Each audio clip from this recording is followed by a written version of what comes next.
Hi friends, எல்லாருக்கும் வணக்கம். எல்லாருக்கும் ஹாப்பி சண்டே. வாங்க இன்றைக்கி ஆடியன்ஸ் ஃபேவரட்டான மட்டன் குழம்பு எப்படி பண்ணலாம் பார்க்கலாமா?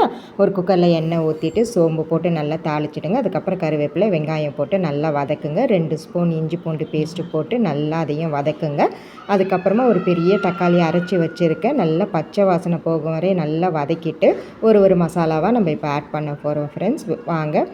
கொஞ்சமாக மஞ்சள் தூள், கொஞ்சமாக மட்டன் மசாலா எடுத்திருக்கேன். அதுக்கப்புறம் தனியாத்தூள் ஆட் பண்ணியிருக்கேன் ஃப்ரெண்ட்ஸ். உங்களுக்கு காரம் வேணும் அப்படின்னு பார்த்தீங்கன்னா கொஞ்சம் மிளகாய்த்தூள் கூட நீங்கள் ஆட் பண்ணிக்கலாம்.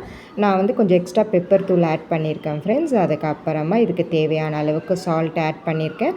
ஆட் பண்ணிவிட்டு நல்லா மிக்ஸ் பண்ணுங்கள். அதுக்கப்புறமா நம்ம கழுவி வச்சுருக்க மட்டன் பீஸும் போட்டுட்டு நல்லா எண்ணெயிலேயே நல்லா வதக்குங்க ஃப்ரெண்ட்ஸ். அதுக்கப்புறமா தேங்காய், சோம்பு, கசகசா நைஸாக அரைச்சி வச்சுருக்கேன் ஃப்ரெண்ட்ஸ். அதையும் ஊற்றிட்டு தேவையான அளவு தண்ணி ஊற்றிட்டு உப்பு காரெல்லாம் செக் பண்ணிவிட்டு கொஞ்சமாக கொத்தமல்லி தலையும் போட்டுட்டு குக்கர் மூடி விசில் வச்சு இறக்கினீங்கன்னா ஆடியன்ஸ் ஃபேவரட்டான மட்டன் குழம்பு ரெடி.